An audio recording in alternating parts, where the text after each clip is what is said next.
Some may find the following disturbing. Discretion is advised.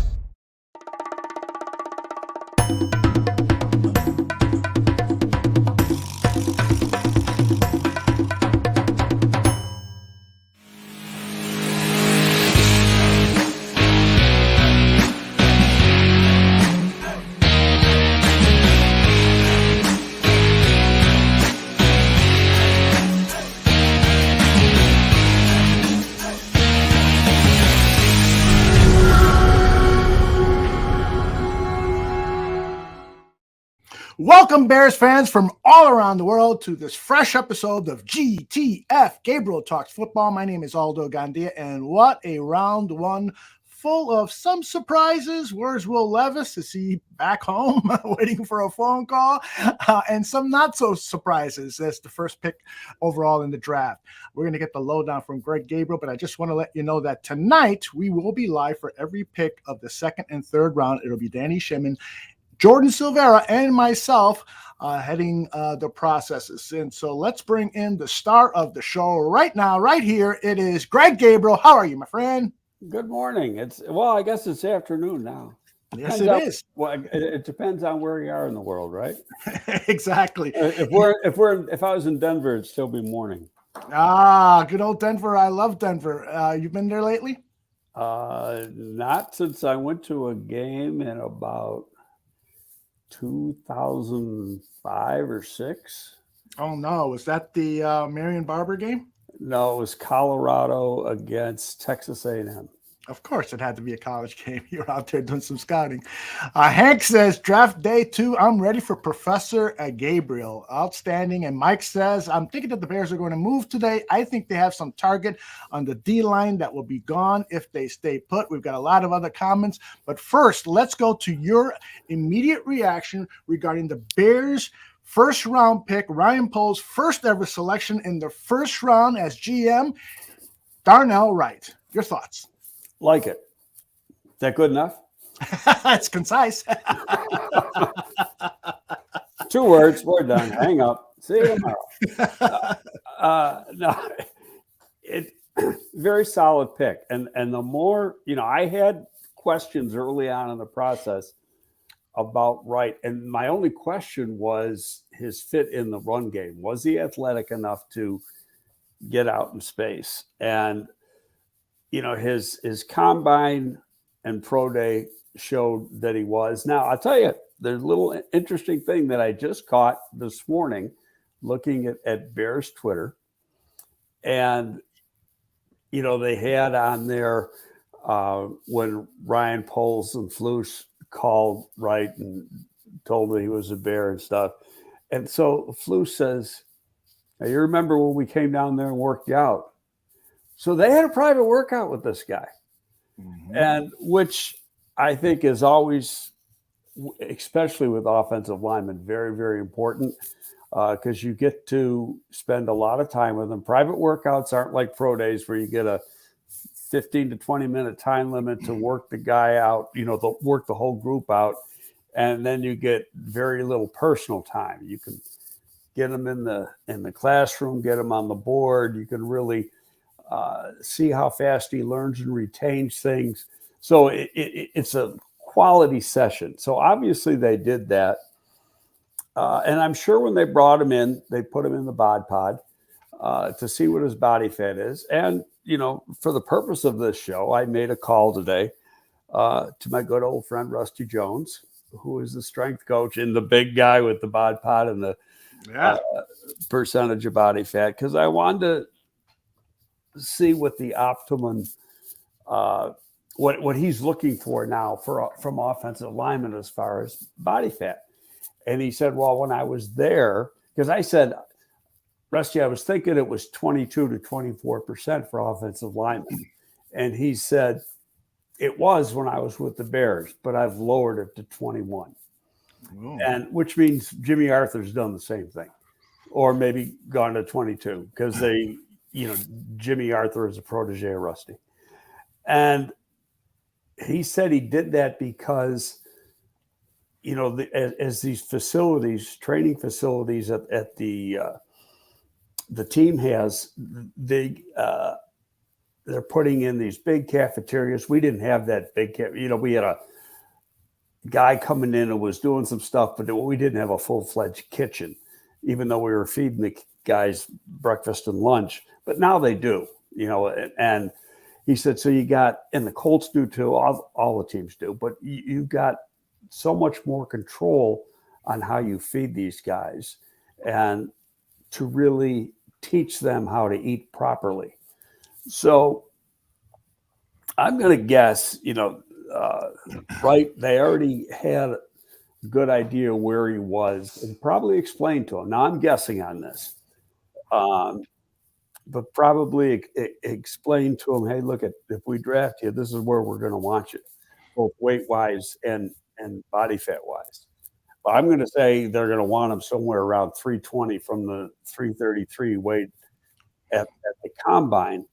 But in saying that, let's say they give him 22% body fat, because they're a little more lenient with rookies because they haven't been in the program, and they're only in the program for a little over a month once they report to the off-season program on May 15th. They'll have a rookie mini camp next week. Then they go home for a week. Then they're come back on May 15th for about 5-6 weeks, and that's their indoctrination to the program. Now, they got to do stuff at home between then and when camp starts, but still, because it's something new to them, they're not going to be as strict or as stringent with the rookies as they are with the veteran who's been here for a while. So, but let's just say they give them, for sake of argument in this discussion, they give them 22%. And when we'll guess a weight of 320. Well, if he comes in at 21.5% and he weighs 325, that's fine. The 5 pounds means nothing. That means his lean weight is very good, and his don't worry about. And the leaner he gets, the less fat that he has, the better he'll be in space, the better his movement will be. It won't decrease, it'll increase. So what he looks like now. I mean, the body changes you see from guys in the first couple of years in the league is just remarkable. But what he looks like today and what he's going to look like in 2025, you should do a before and after picture. Yeah. Totally. He might be the exact same weight, but it's going to look totally different. Mm-hmm. Ryan Poles spoke with the media, and he was asked about that personal workout with Darnell Wright, and he went into detail as to what they had him do. They had him work up quite the sweat, and Wright fought through fatigue. He did not complain. His body language was always erect and ready to go. He displayed all of the principles of hits that the Bears were looking for. And Mike Ibsen just put up in the chat, probably Jalen Carter didn't do the same thing. And so perhaps that was the major difference. They saw with their own eyes Darnell Wright working hard, not complaining, and then Jalen Carter, perhaps, we don't know, of course, because Poles was asked about character with Carter. He says, I'm not going to talk about any player specifically, but I am going to say that character is very important to us. I think he told us why he didn't draft Jalen Carter. It's very obvious. Look, when Philly called, you know who they were calling for. Mm-hmm. I mean, Ian worked for Holly, the last 5 years or something? I mean, come on. They know exactly what it was for. They said, it's real simple. They said no to Jalen Carter. And that decision wasn't made yesterday. That decision was made weeks ago. And, I'll be honest, I'm sitting there watching, I'm going, what's he going to do? I was just praying Jalen Carter would go, somewhere between 5 and 8 or something, because I just didn't want the temptation even there, because I know there's a bust factor. Mm-hmm. And you've got a young general manager who is actually making his first round pick. I know his talent charts. His character hasn't even hit the bottom of the chart yet. Okay, there's a big difference. And when I came here 22 years ago, we wrote up this whole thing for the scouts about football character, and we included it in a study that we did on why players bust. Majority of premium round players bust, not because of lack of talent, it's because of lack of football character, that drive and desire to be great. And look, there's a lot of red flags with Jalen Carter. He could turn out to be a Pro Bowler. He may turn out to be a Pro Bowler. And he's went to the right place. He went to a place that's got a very strong veteran locker room. Mm-hmm. And, there's some real pros in that locker room. Bears don't have that yet. Right. Okay? They got a bunch of young guys. They tried to bring in a couple guys in their mid to late 20s in free agency that have some leadership qualities, but it's not enough. They don't have an Alex Brown, an Olin Kreutz, an Adewale Ogunleye, a Brian Urlacher. They don't have those guys yet. And those type of guys will develop as this team comes together and gels. Mm-hmm. And then if you want to take a risk, you can do it. You can afford to do it, because a lot of times the locker room takes care of itself. Mm-hmm. They'll take care of a problem like that. And, there was a thing on Twitter, and a guy said, in fact, Matt Spiegel put out a tweet, and he basically agreed with the pick and why. And some guy responded, and I sent Spiegs a tweet. I said, well said, Matt. And some guy responded, this is basically BS. It's on the coaches if they can't handle it. And I just said, dude, you don't know what the hell you're talking about. If the coaches don't go in the locker room, that's the player's sanctuary. Yeah. Okay. Yeah. Okay. And down at the weight room, the players control it. Mm-hmm. And you've got to have some strong people there. You got to have some alpha guys. And, we had the best in Olin. When we had a bunch, Ogunleye was another alpha.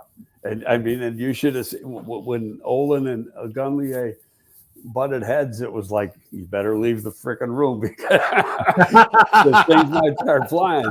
But there's the famous story that you shared with us about Olin politely asking you to leave the locker room.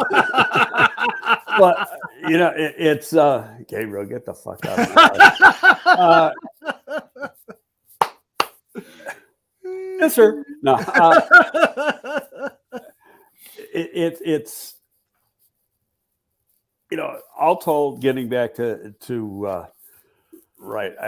I like the pick. I really do, because and then what I never did in all my I watched just about every game he played this year. Mm-hmm. Probably saw the Alabama game 3 times. But I went back last night. That's why I was up so damn late. And he was playing left tackle last year. And, the whole 2021 season. He's not all that bad at left tackle either.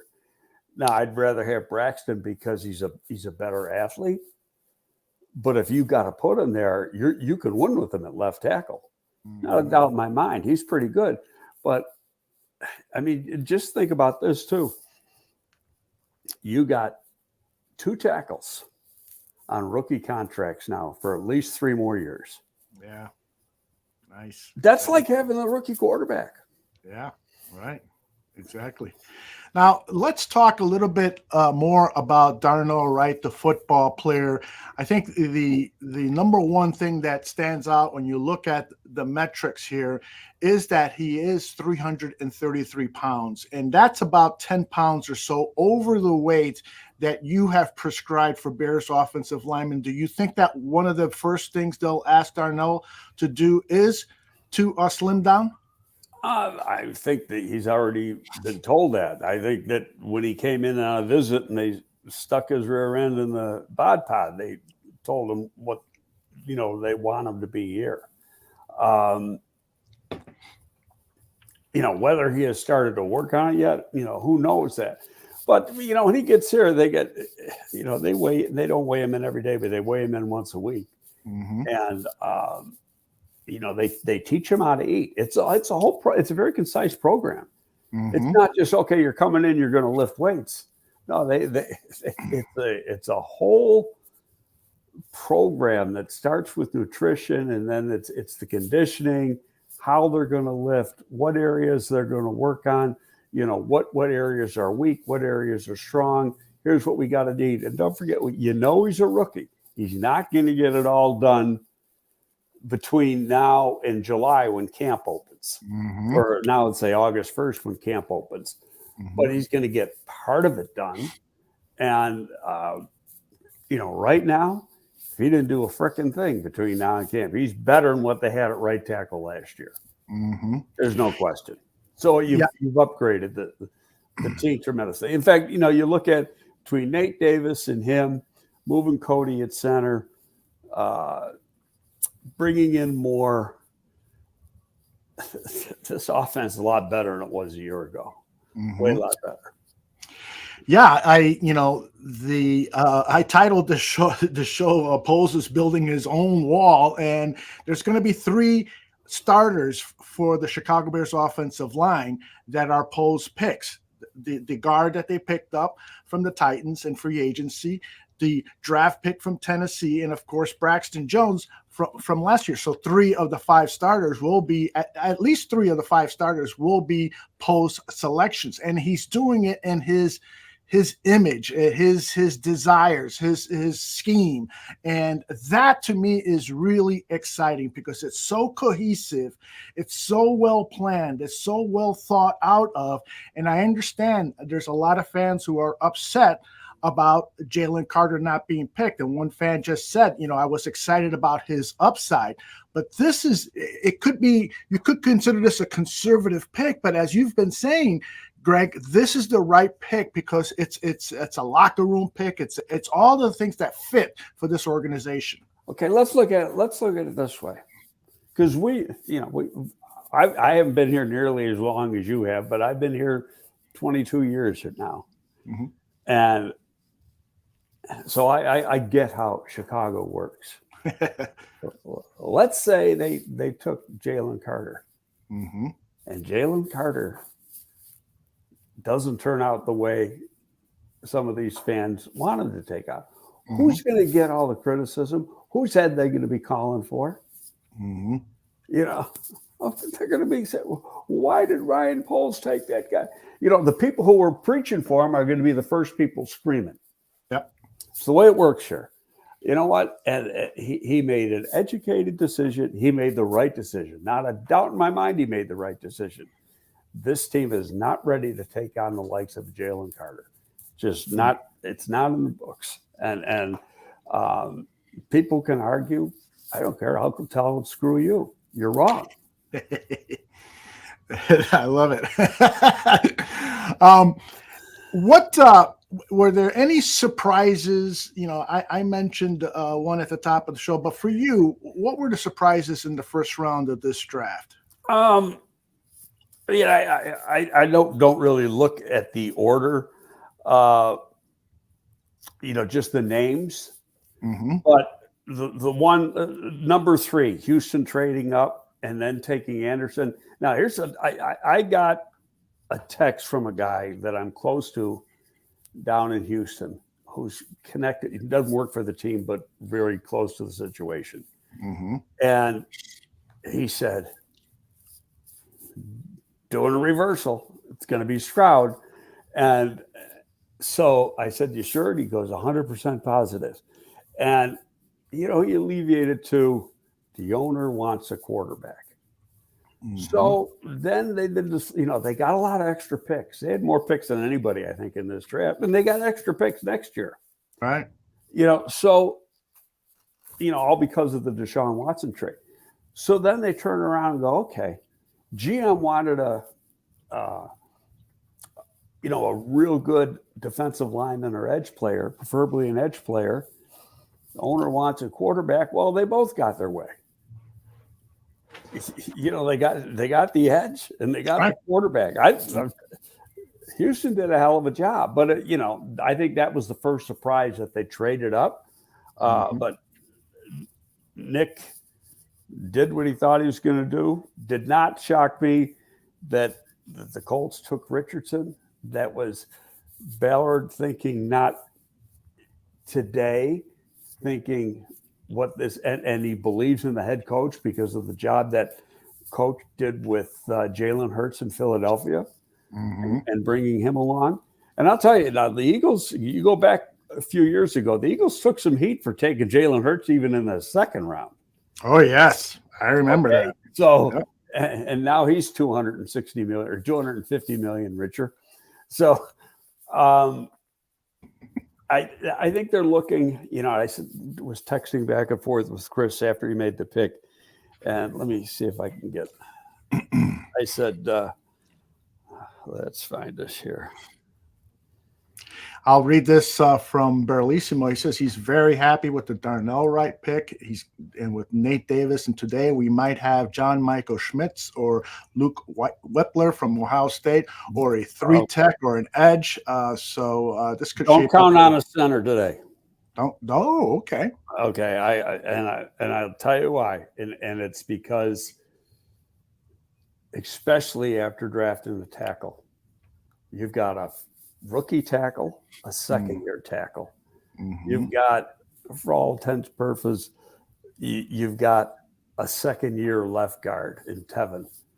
And the only veteran you got is Nate, who's new here. And you've got to have a veteran presence in the middle. It's they don't get the credit, but it's the glue. That guy's the glue. Yeah. He runs the offensive line. And they're not going to stick a rule unless they have to, because the plan was, and this came right from the top. Plan was, I'm moving Whitehair, then let Whitehair and Patrick fight it out. One of those two guys is going to be the starter, probably Whitehair. But if Patrick reverts back to this 21 form, he'd be the starter, because in 21 he was damn good playing center for Green Bay. Yeah. Okay. Now let me find this text here. And I will. I said, congrats. I had a feeling that's who it would be. He said, "You know me well enough. Sometimes you have to take the talent." and that was from who? Ballard. Oh, awesome. And I said to him, I said, I get it. You're going to have some growing pains and you're going to have some people screaming. I said, but to me, he's similar developmental wise, like Josh Allen was coming out of Wyoming. And Josh Allen only had a couple of years of major college football. He was a JC transfer. So I said, you might have a Josh, because of his athleticism, that arm talent he has, the upside that he has, he may have a Josh Allen type 3 years down the road. And the light didn't come on for Josh until year 3. He struggled his first 2 years, but they just went the path. But Chris told the media, he said, hey, we don't have to play him this year. We're going to play him when he's ready to play. Yeah. Bellissimo thinks that Getsy's boy, Lucas Patrick, will start, or Whitehair. The other is a post-June 1st cut, I guess. And then also Adeptus. Whitehair costs too much money. They're not going to throw the money away. I'm just going off the conversation I had. Okay. Whitehair here. Adeptus asks, what about a 5-year center with a ton of football played? Would you trust him with the two other young tackles? No.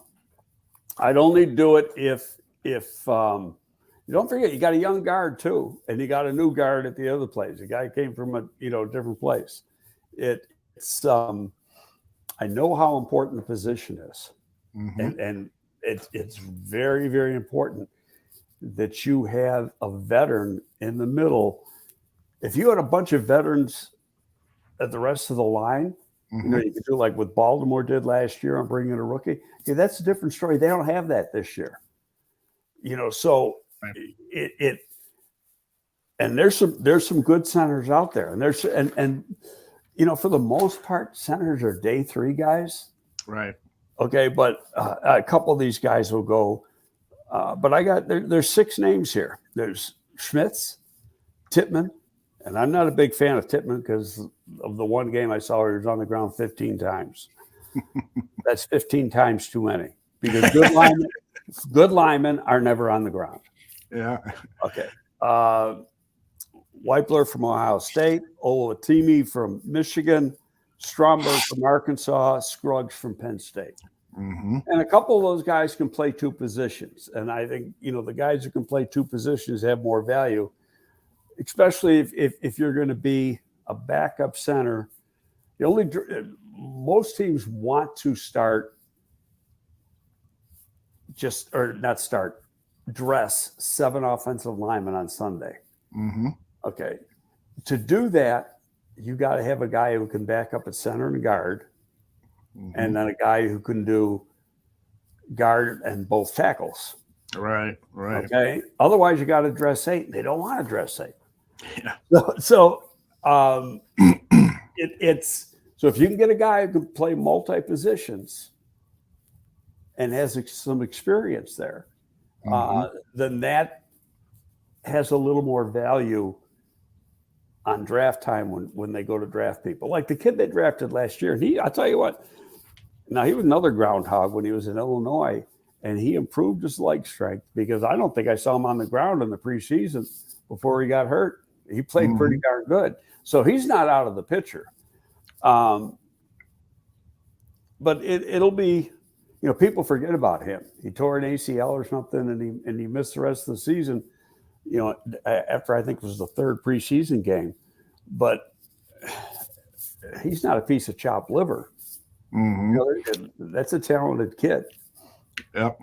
I want to talk more, of course, about the Bears. But first, since we've got a Detroit Lions fan in the house, tell me what you think of Detroit's selected running back Jahmyr Gibbs and Iowa linebacker Jack Campbell at number 18. Your thoughts? I did not see Campbell as a 1st-round pick, personally. He's a good football player. He's and he'll probably start for them. Well, know what's weird about Detroit is they signed Monty, give him $18 million, and they give $18 million to a linebacker who was with New Orleans, I think. And then with their first 2 picks, they go out and sign guys to replace those 2 guys. But I was shocked by that. So it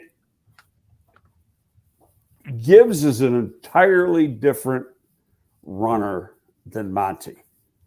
And actually, to have those 2 together actually is a pretty good set because Gibbs he's a real good receiver. He's fast, and he's that open field guy that can hit the home run, or Monty's a pounder. So they complement each other really, really well. I don't not like the linebacker. I just wouldn't have taken him that. To me, he was a 2nd rounder. I didn't see a true 1st-round linebacker. I thought if one might go to Buffalo, and they were picking, before they traded up, they were picking 27. That's a lot lower than where Detroit picked up this guy. Right. Yeah, I was frankly shocked that Campbell went in the 1st round, and shocked that after acquiring Montgomery, they went to Jahmyr Gibbs, who is a player that I love. I mean, he's a good player. I think, just from the standpoint of being complimentary. Now, I read right before we started the show that that other running back they're trying to trade now. DeAndre Swift. Yes. But it's a good, what they can get for him, not a whole lot, because you got a pretty good running back class. You're going to get a 6th-round draft pick for DeAndre Swift. Yeah. it's maybe something the Bears might be interested in. Although he's not that great of a pass catcher, as I remember. He dropped a pass in the end zone that would have beaten the Bears. All right, what about the rest of the first round? Though I circled these. Cansey, I don't get. The guy's tape is outrageously good. I used to be 5'9.5". I'm not anymore. I shrunk. My arms are longer than his. That's wild. That's not. I'm just saying that's fact. Yeah. Okay, and he will have the shortest arms of a defensive tackle in the National Football League. Now, everybody wants to compare him to Aaron Donald. Same school, same height, same weight, same kind of athlete. One big difference. Aaron Donald's arms are 2 full inches longer. And to win the leverage game, you've got to have some length. I would have liked Cansey a lot better in say the second round. The risk is a little different then versus the reward. But in the scheme that they play, I don't even know if he's a real good fit. I'd have to know what they were thinking. I love Todd Bowles, and I've known Todd for years and years and years. I'd love to get Todd on the phone and say, what were you thinking on this one? Yeah. I mean, the guy's tape is outstanding.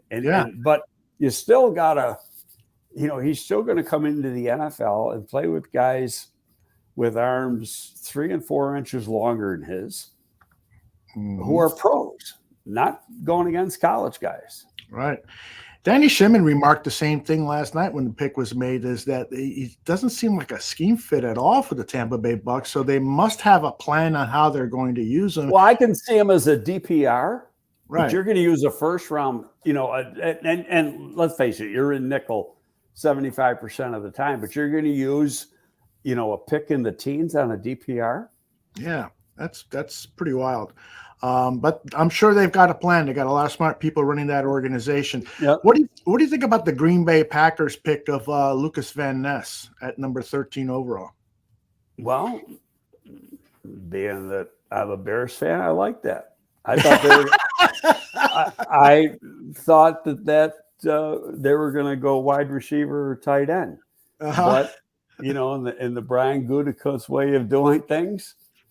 Screw those wide receivers and tight ends. He takes big people. So that's another one. They're a base 3-4. He's not big enough to be a 5 right now. Can he grow into be a 5? Yes. He's pretty athletic. When I first saw it, I go, they're going to put him on his feet. And he's going to play outside. He's going to be an OLB / pass rusher. All right. That makes sense for them. Yeah. All right. What did you think of Emmanuel Forbes going in the middle of the first round? I'm trying to see where he went exactly. He was the second corner taken, and I thought, taking him over Christian Gonzalez, who went the next pick, by the way. I didn't understand that. Forbes has got unbelievable ball skills. Probably the best ball skills in the draft. He also weighs 166 pounds. It's unbelievable how thin he is. Yeah, I mean, here he is. And he isn't going to get a lot bigger. He's over 6 feet tall. He might max out at 180. And you can't tell him he's small because he plays tough, and he will hit people, but is he going to hold up? Because in the NFL, corners got to tackle, and they have to come up and support the run. And when he's, you don't have to do that in college. You can get away with it, but you've got to do it in the NFL. And so, is his body going to be able to do that and withstand that punishment he's going to get over the course of a 17-game season, and now multiply that times a few seasons. It'll be an interesting one. I mean, it's like Cancy. You love the tape. You don't get. What did they see over about him over Christian Gonzalez? Mm-hmm. Exactly. Christian Gonzalez is a good player. I mean, I get Witherspoon. Personally, I would have taken Witherspoon, but I get Witherspoon over Gonzalez, and Witherspoon's a damn good player. Mm-hmm. I thought those two would both go in the top 10, not one of them. So that was a surprise to me that the next corner doesn't go until the 16th pick in the draft, and then the 17th pick is the corner after that. That was a surprise. One of the other surprises was only one tight end, when a lot of people thought up to 3 would go. Yeah. I heard yesterday, though, that Washington, who, the freak athlete from Georgia, has a medical concern. Darnell Washington. So that I can see that knocking him out. With the Notre Dame kid, it's Mayer. It's got to be, he only ran 4.7, and he's another guy, and he lost weight and ran 4.7. He played at 260, 265, and he drops down to 248 and runs 4.7. And his other measurable stuff was very average. So the workout, and then that's another guy. It's like when he got made, they forgot to give him arms. He's got, he's got 31 and a half inch arms on a 6'5" body. That's unbelievable. I know. Yeah. Sam Rush wants to know what you think about Will McDonald IV going 15th to the Jets. He thinks he's a stud pass rusher who landed in a great situation. He is a stud pass rusher. The only thing that worries me about Will McDonald is how big he's going to get. He played this past season at under 230 pounds. And you want to know what his comp is? Leonard Floyd. And even though they're like different positions, Leonard Floyd, 5 year Jordan. And then he goes to the combine and he weighs 242. And say, oh, yeah, he built himself up. Great job. Yeah, well, he drank about 5 gallons of water before he stepped on the scale. Now, the reason they weigh you the day you work out is so you can't do that. You can't try to beat the scale with drinking a lot of water. Well, how about this? 2.5 weeks later, his pro day, he was 230. So he dropped from 42 to 30 in 2 weeks. And it's all because it was just water weight that he had. And he never got, he was like 3 years in the league before he got to 240. Well, and I think right now, I mean, now that his body is matured, he's the last 3 years been his best 3 years as a pro, and he's played 85% of the plays every year. He's been. How about this? Leonard Floyd hasn't missed a game in 5 years. So he's a hell of a player, but that's who I think the comp is. And if McDonald can get up close to 240, he'll be fine, as a pass rusher. And Sam says that the sack production for Floyd is not the same as McDonald had in college, but they asked Floyd to play all sorts of different positions. Yes, he wasn't a pass rusher. McDonald was a pass rusher. McDonald played a 5 technique at Iowa State, for Christ's sake, at 226 pounds. It's amazing. I saw McDonald at the Senior Bowl, and frankly, I was shocked at how thin he looks, particularly his bottom half. I thought to myself, how can this guy rush the pass? Well, that's what you look at when you got, they measure your ankles, they measure your wrists. That's how they figure out growth potential. Is there some thickness there that we can work with? And you know what? Leonard Floyd's the same way. He's narrow in the hips. He's narrow when his wrists are narrow. His ankles are. The way he's built. Robert wants to know what your thoughts are about the future of Larry Borom and my favorite player, and this, of course, is a joke, Alex Leatherwood. aren't making the team. That's Do you think? right. Oh, got a connection issue here. Ah, there we All right, go. there you are. We're good. One of them might be here. The other one, I think Borum can be a good backup. He's still got to get, work off some body fat. He's been in this program now for a full year. I think he's a pretty good backup. I don't know what the hell Leatherwood is. And he was terrible when he got in. Was it a decent risk? It was a pretty good risk, but I don't know if they're going to win on that one. We'll find out in camp. And he's it's going to shit or get off the pot, really. Yeah.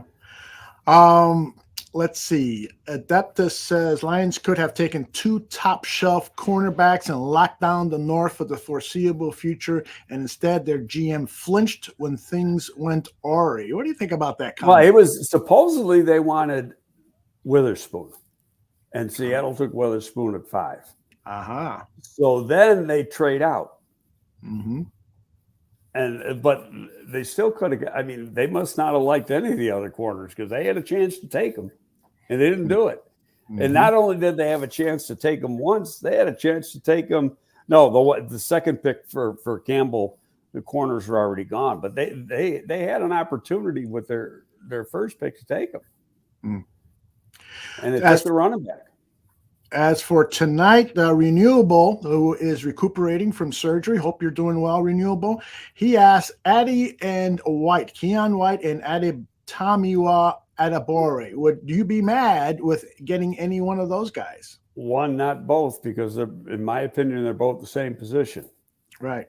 They're both 3. There's some interesting names there. And you've got 2 quarterbacks that I hope go quick, and Levis and Herndon. You've got I wrote a whole bunch here. I didn't write some positions that I'm not interested in, but you got the Alabama safety, right? Who people like. He hasn't gone yet. What scares me is the edge players that came were higher than the norm. For you, I think 7 went. And you still got some good ones left. Derek Hall, Isaiah Foskey,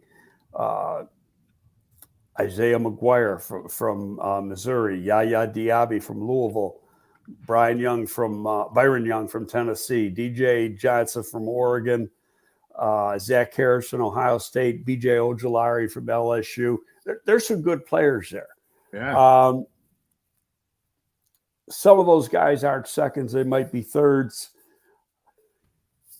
When you get down to the defensive tackles, you've got Keon White. Now, Keon White has got a little issue, but not a bad one as far as from what I've been told. Medical issue? Yeah. It's not anything catastrophic. You can live with it, but it's like, about it, and so, each team is going to react differently to the issue. But you got Adebora at the 3, Tuipulotu at the 3, Keon White, Canoe Benton is a 1 technique, Zach Pickens, South Carolina is another 3, Mike Morris from Michigan. Now he's not a second rounder. He might not even be a third rounder, but he played defensive end for Michigan. He's a 3 technique.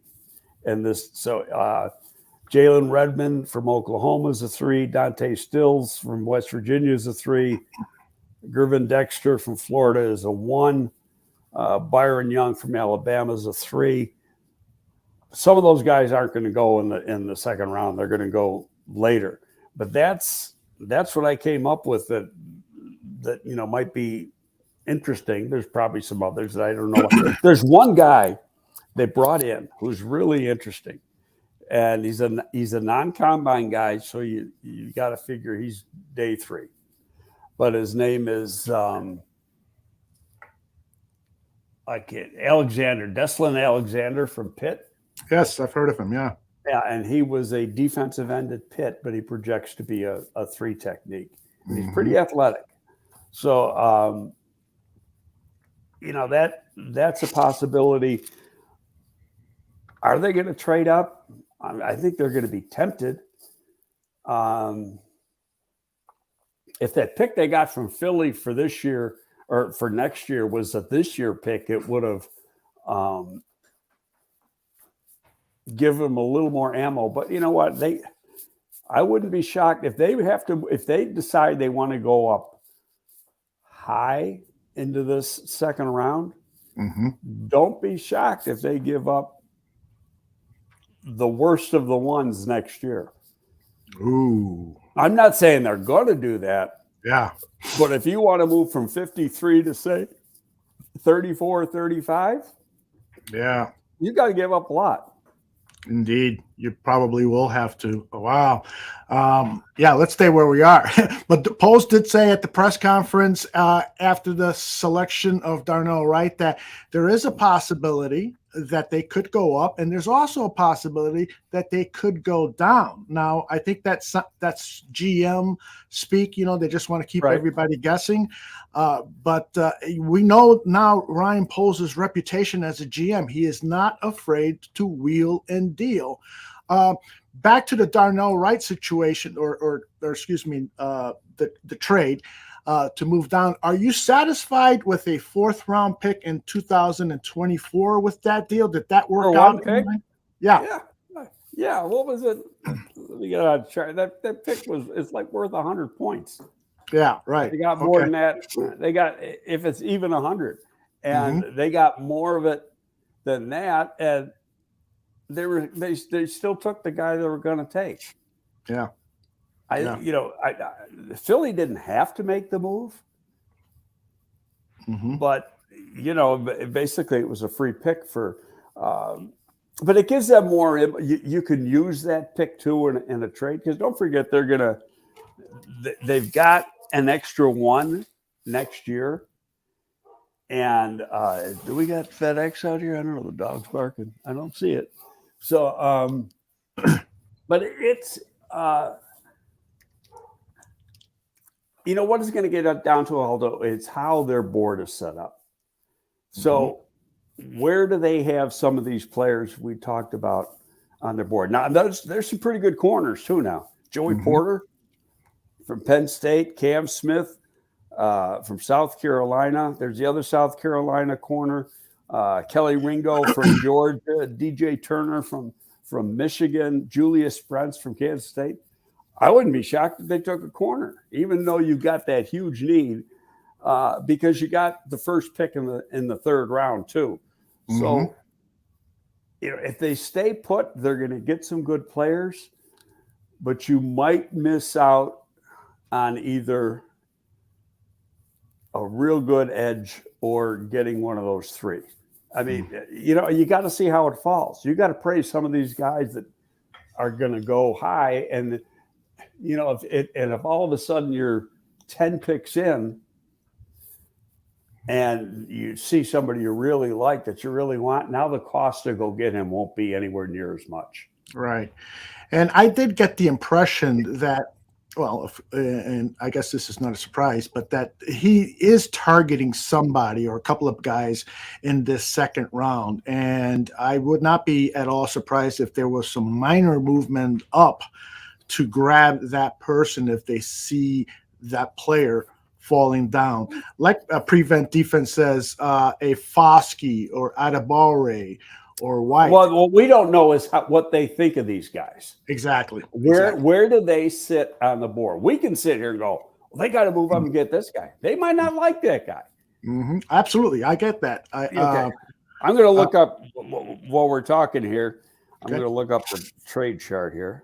And Sam Rush says Darius Rush Julius Brents and Jacorian Bennett are all good fits at cornerback.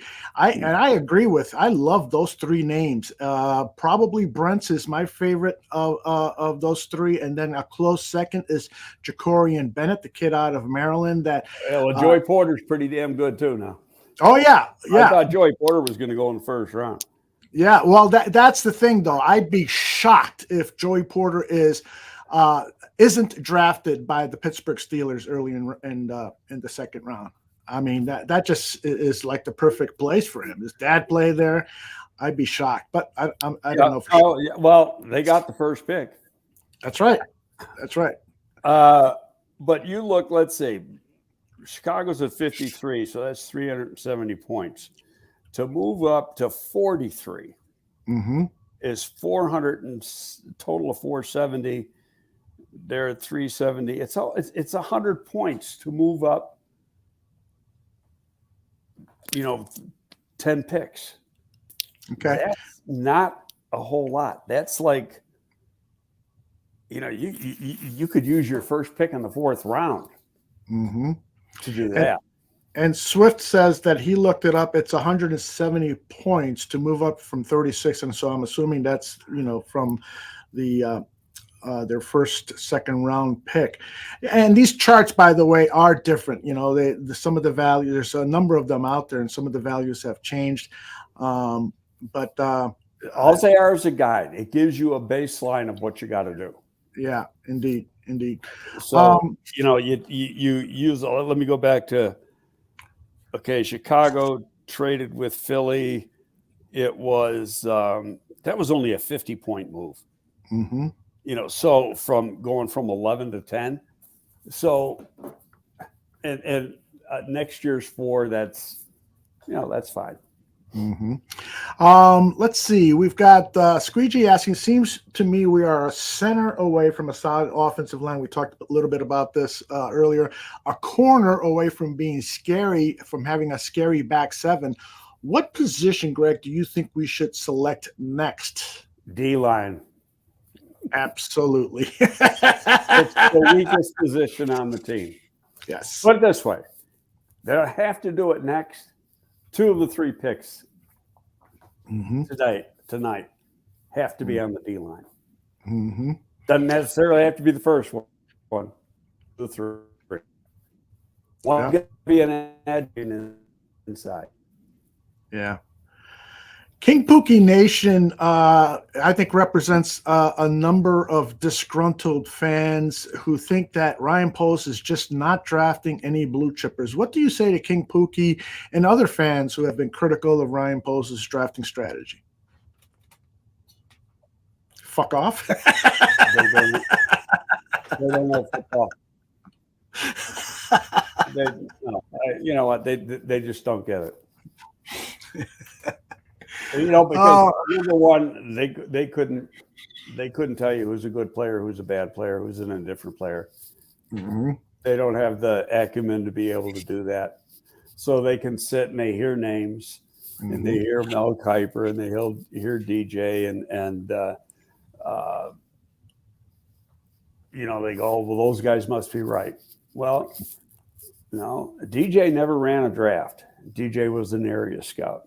And he was damn good. I've known DJ for a long, long time. But he never ran a draft. And Kuiper's never seen the inside of a draft room in his life.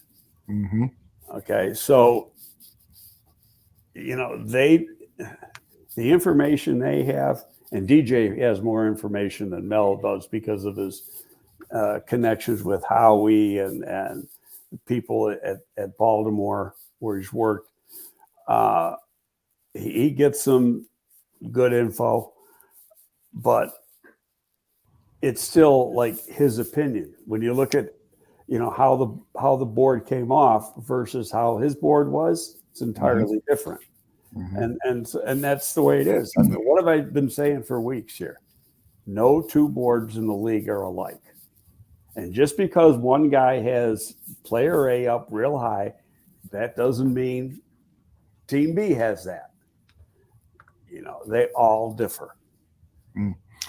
Greg, take us through what is happening at Hallis Hall. Like, right now, about Right now? 6 hours before the second round begins. You could probably walk in there and nobody's there. Really? Yeah, draft doesn't start till 6. They'll start coming in. Well, probably be there now. You tell the scouts to come in. You know, you'll go over it again, discuss your plan, discuss options. But you don't need. You still got 5 hours, and until they pick, you got over 6, unless they move up. So you got a lot of time. So there's no sense wearing yourself out. I was at Philly in the 2013 draft when it is at the same format it is now. We didn't have to come in until 3:00. 3 hours before the draft. You're up late last night. You sleep, get a good night's sleep. You get a workout in. You get real fresh, so you're ready to go to work when the bell strikes at 6:00 tonight. Mm-hmm.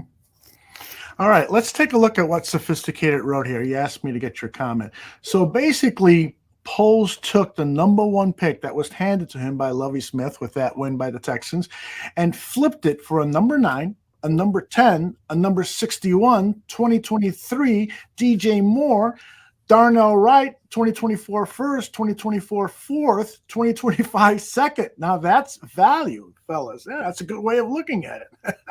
Well, yeah, because the flip with Philly is all part of that. It's a continuation of the trade. Yeah. Mm-hmm. Yeah, indeed.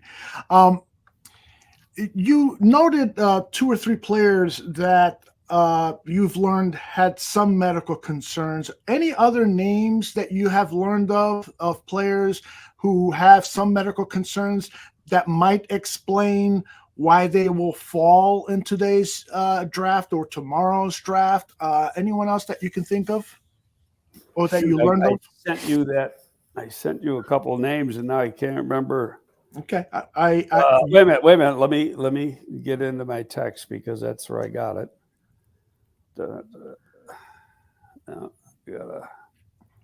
I have it here, but I didn't know you wanted. But I got more. Okay. Mock from North Dakota State. Yes, he was for several teams a total flunk. Wow, because of a medical issue, or he's got no ass, or both? Well, he doesn't have that either. But that doesn't mean he's not going to go in the second round. Medical opinions are just like scouting opinions; they differ from team to team. The defensive lineman Gay from LSU, defensive lineman Ojomo, who was at the East-West, I really liked. Yeah. Then there was some minor concerns with Keon White. There was some concern with Skoronski. And then Washington, I mentioned. Let me get into my DMs here.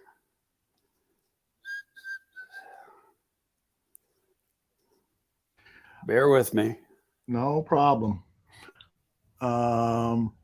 Echo Bean says this draft has a lot of edge rushers, but few defensive linemen. Georgia safety Chris Smith and the Tulane running back, Tyjae Spears. Tulane running back has no ACL in one of his legs. Tyjae Spears. So tell me, how serious is that? Because I saw him at the Senior Bowl and he looked fully healthy. Right.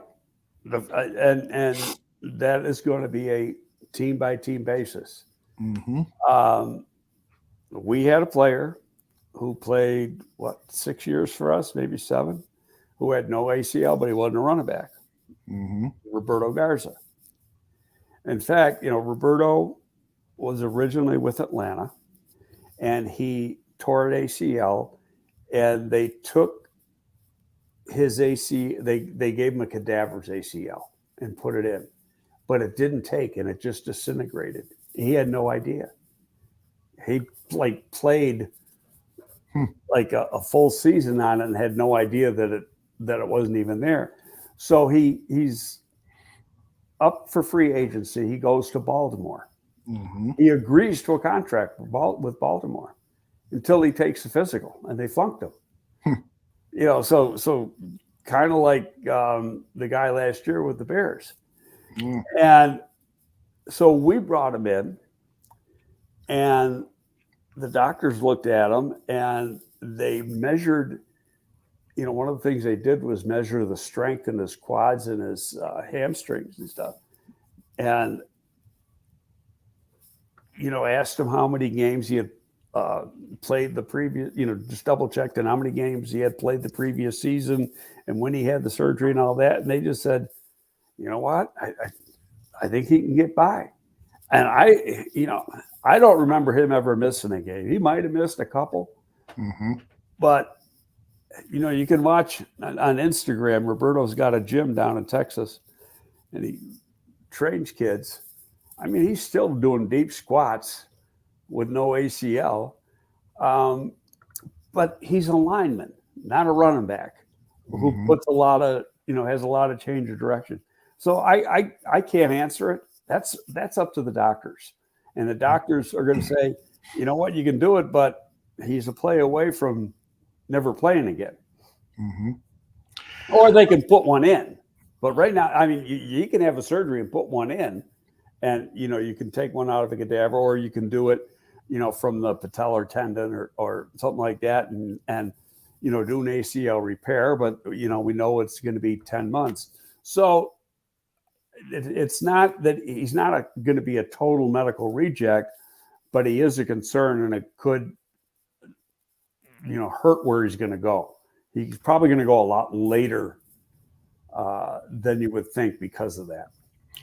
Echo Bean says Brian Bresee went in the first round with a messed up ACL. So some teams he tore an ACL and had it repaired, and then he played all this past year. He did. He missed time this year, but he didn't miss time because of an injury. He missed time because his sister died. Yes, terrible brain injury or cancer. Yes. But he had the ACL and had it repaired. Now, one of the things that they do is when guys are coming off of surgery, I mean, let's say it's an ACL. They check at the combine the stability of the joint, just from movement. If it's loose, if there's laxity, or if the joint's tight. But then they take X-rays and an MRI to actually see inside and how the surgery was. And if the guy has played a year or two and has had no difficulty, no missed time, they always want to know if you've missed practice time, then they're going to say he's good to go. I mean, Matt Forte had a couple ACLs. We've got some questions about offensive help for this team. And for instance, a little wasted says he's really curious who other than linemen the Bears would be interested in. What about the tight end Meyer from Notre Dame? I mean, I really love that kid a lot. I think he'd be a great addition for this tight end group. But do you think that the Bears would even consider Meyer if he dropped to when the Bears are selecting? No. Because of the need they got him, and they already got him in Komet, and Komet's a better athlete, a lot better athlete if you go off the testing numbers. And then they signed Tanyan. Right, but Tanyan is a 1-year contract, and Komet has 1 year left. That doesn't bother me. It's what they know in their mind what they want to do. Yeah. So. That is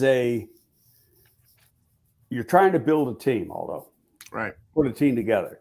So you got to look at what pieces of the puzzle are already taken care of. And you got to take care of the missing pieces first. And so right now, in my opinion, that's a luxury pick.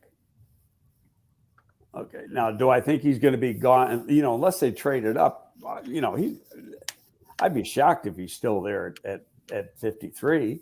I would be too. Yeah, so and the same with Washington from Georgia. Even though now I don't know how serious the issue is with him, but there is a medical concern. Mm-hmm. So I keep going back to it. It's what their board looks like, right? And they know what they got to take care of. Mm-hmm. And the next, they took care of the one big need. They already know what the other two biggest needs are: mm-hmm. an edge and a 3. Now you might strike out on one of them, and I would think, just looking at the draft, you're going to strike out on a 3 and hope that you hit on one of these guys that could be good, but you're not sure about. I think there's enough edges where they can get a quality edge. I'm not sure. It depends where they pick and who's there. I mean, maybe they luck out. Mm-hmm. Luck is a good thing, and they might not move at all, and some of these guys may fall right in their lap. And this is a deep tight end class. You could find one a suitable tight end if you're looking for one, like Tucker Kraft, South Dakota State, Luke Shoemaker, Michigan. You got the kid from Purdue, who's darn good. Payne Durham. Yeah. And you got receivers up the yin yang. Yep, indeed. I just wrote receivers that I like and down right now, and the little midget guys I didn't include. Mm-hmm. Okay, so I'm sorry if I'm being politically incorrect. Josh Downs, Jalen Hyatt, Xavier Hutchinson, Rashee Rice, Cedric Tillman, Marvin Mims, local kid, Jaden Reed, who returns punts, Jonathan Mingo, Ronnie Bell, A.T. Perry, Dontavian Wicks, who they brought in. Now, Dontavian Wicks did not run good at the combine, but he was also hurt. Mm-hmm. You put on the tape, he plays so much faster. And he gets his route running and ability to get out of cuts is as good as anybody. Go back to 2021, he averaged over 20 yards a catch at the University of Virginia. You don't see that often. And it's not like he had 10 or 15 catches. He had a boatload of catches.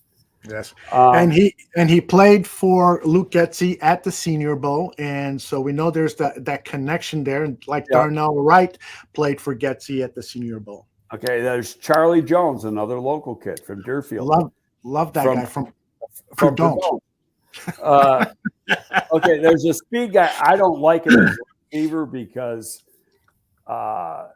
he's got no receiving radius. Everything you see him catches right in here, but he can run like hell, and that's Trey Palmer from Nebraska.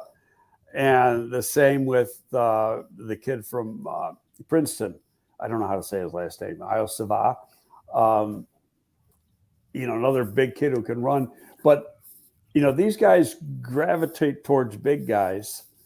At least Getsy does. And, I think guys that I would think that you can get a little bit later, Jonathan Mingo, Jalen Reed, because he's a good special team player, and he catches the ball, and he's local, and Dontavian Wicks, and then throw in. But those guys are big, except for Jalen Reed, and Charlie Jones is a slot guy, but he can return kicks too.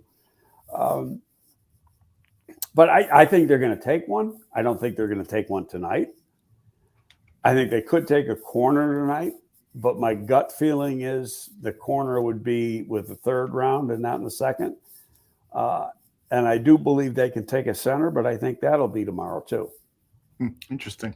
Bellissimo, in his last mock, he wants to share with us, he took Darnell Wright at 9, and the next 3 picks, he got Keon White, Keanu Benton, and Derek Hall.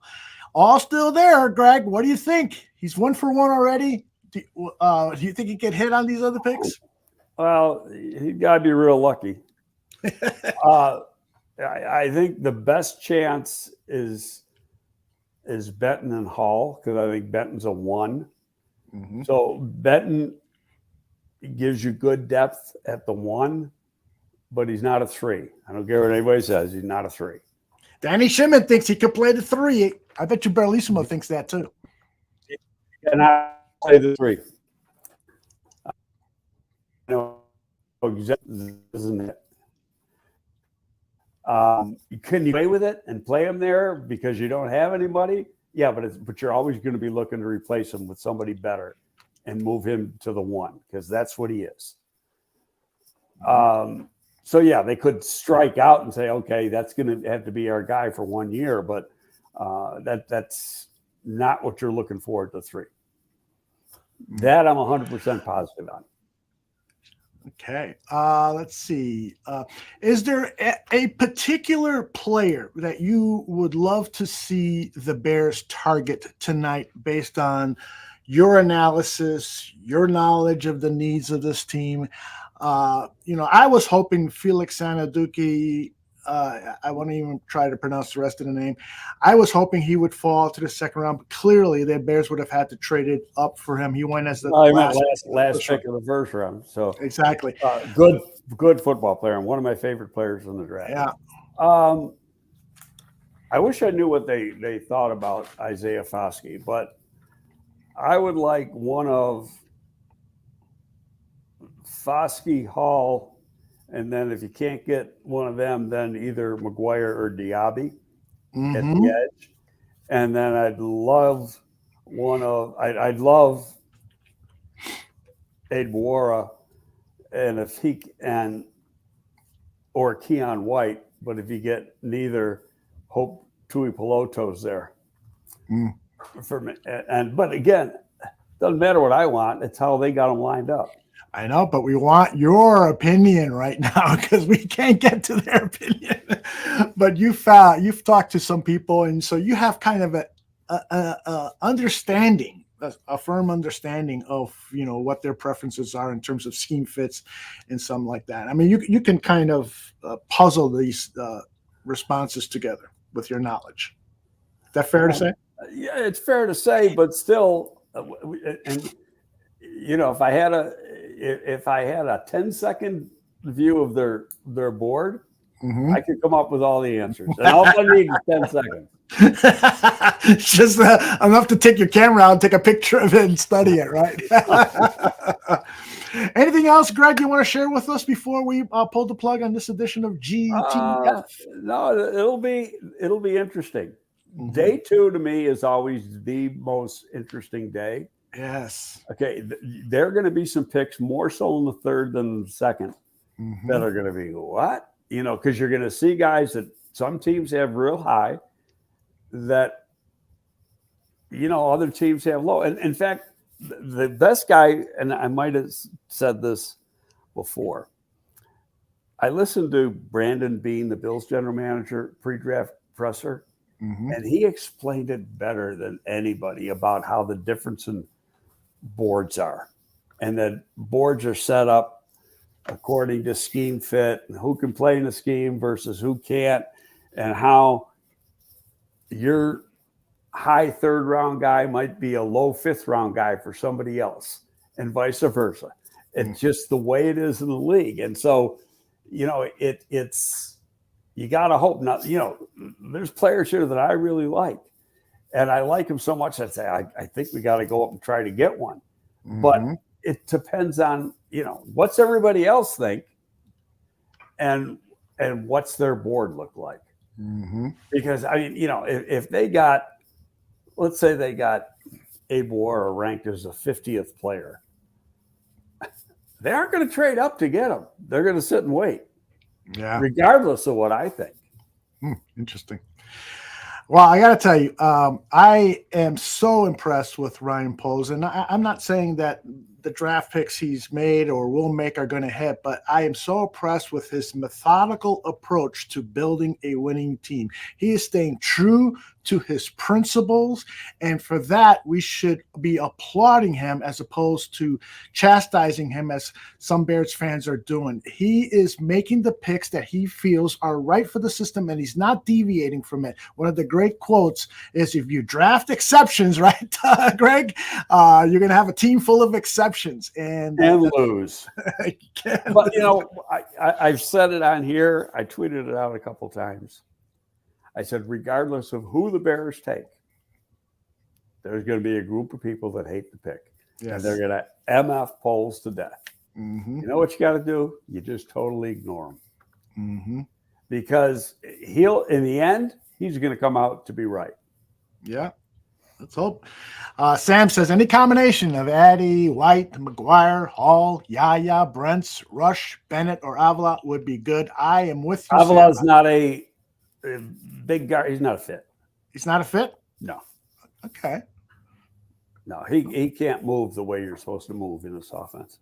All right. I do like all those names, though. And what about Osiris Torrance, who had another guy who can't move? He's huge, yeah. Yeah, he when Nagy was here and Juan Castillo was here, he'd be a guy you'd be looking at. You're not looking at him in this offense.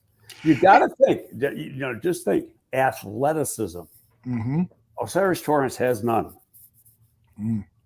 He's like 335 pounds and, heavy and slow moving. He runs like the piano's on his back.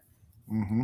You just got to think about that. Forget about how other people rated him and look at what are they looking for. And you go back, look at last year's offensive linemen. 4 of them. Every single one was, their athletic ability was way up here. You ever thought of a run for political office, Greg? Yeah, I thought about it, but then, I couldn't do it in this state because I couldn't win. Being my you can be mayor process does not coincide with what a large amount of people from Illinois is. I want to share this one with you before we get out of here. Eric Sullivan says the defensive tackle from Bowling Green is a Gen 2. Carl Brooks, great tape. I frankly have not studied Carl Brooks. No, he's a good player. Was a defensive end at Bowling Green, but he's like 300-pound guy. He projects to a 3. That's a name I should have wrote down on my list. He's a good player, but he's a day 3 projection to 3. There's a lot of guys who end up being 3 techniques were defensive ends. Mm-hmm. Bigger defensive ends. Keon White to me is a perfect example. He'd be a guy you throw in with a kid Alexander from Pitt. It's again, how does the front office feel about him? How does Poles feel about him? Ian Cunningham and the scouts, they gotta like him too. Mm-hmm. I'm actually looking for a video here that I made. Darn it, I can't find it right away. Let's see if we got another question here while I look for this, because I'd like to share this with people before we get out of here. Joey Porter to the Steelers. Do you like that? Well, it makes sense. Mm-hmm. What about and Cody Mock? Would he be somebody that the Bears would consider if he drops to the 3rd round? I'm not a Cody Mock fan in any round. Yeah. So don't ask me that question. I saw he first of all, he can't play tackle. He has to play guard. Mm-hmm. And as a guard, he has to take on the biggest people in the National Football League. Mm-hmm. Big defensive tackle, big nose tackles, etc. Okay, so he's a pumped up 300-pounder with a small ass, narrow hips, and short arms. Mm-hmm. And on top of that, he's got medical with some teams. Mm-hmm. So, 2 games, and I'll tell you the 2 games. Arizona, when he goes up against Power 5 competition, and even though it was a lousy Power 5 team, and the FCS championship game against South Dakota State. He got bull rushed and pushed back to the quarterback numerous times. And that's against, inferior competition. So, and the guy from Arizona, I think, was only about 240 who was pushing him back, 245. So what's a 200 or 330-pound NFL defensive tackle going to do to him? I mean, that's my thing. People can love him as much as they want. I'm not a fan. Okay. I look for certain things, and he doesn't have what I look for. All right. What about Larry Borum? You think there's any value in the trade market for him? 7th rounder, maybe? No. Not even, huh? No. He's a get waived and claimed type of guy. Right. All right. I did find that video. I want to share it with everyone. I used this yesterday during our draft coverage. And it's really appropriate for tonight's coverage. This is Greg talking about the schemes, the defensive line scheme that the Bears play. So this is what you should be thinking about when you're looking for a defensive lineman for the Bears. It's a one gap scheme. You're lined up in a gap. So like you don't have a true nose tackle. The nose is really a one technique, and the one gap is the gap between the center and the guard. Then your key player is the 3 technique, and he's in the gap between the guard and the tackle. The ends are usually outside the tackles, so they could be in a 7 technique or it could be a 6 or a 7 technique, but a 5 technique would be head up on the tackle. So you're playing the game a lot differently. What you're looking for is players who can get off the ball quickly, can penetrate and disrupt in the run game, and of course, with the inside guys, create an interior pass rush. Not necessarily have to be great sackers, but they've got to put pressure on the quarterback, try to flush the quarterback, get him out of the pocket, and that, of course, helps the edge guys.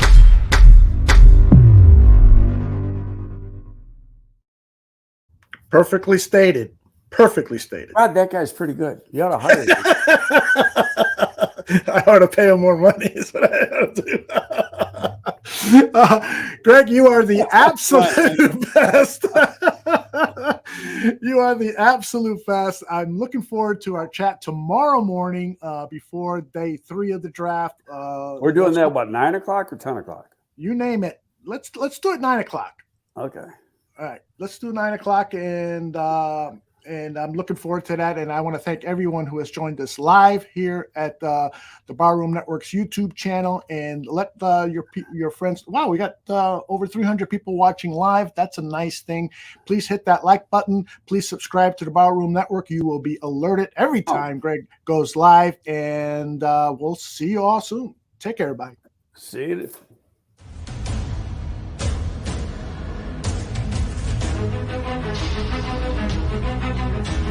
Thank you.